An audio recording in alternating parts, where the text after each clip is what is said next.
Regex is a combination of the words regular expressions, and it is created solely to manipulate strings easier.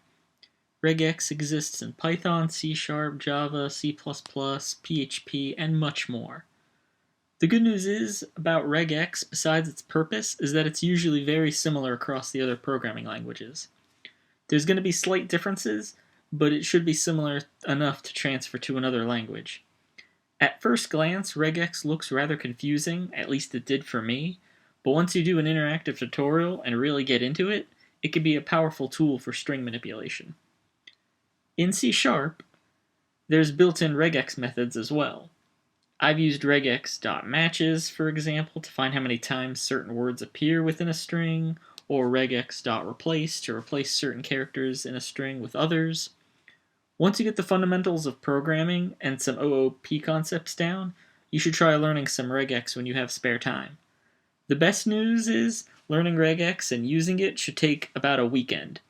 Not that you'll be a master in a weekend, but you'll be able to do some regex string manipulation with it. It's basically designed to make your code more compact and readable, as well as helping you in your programming career.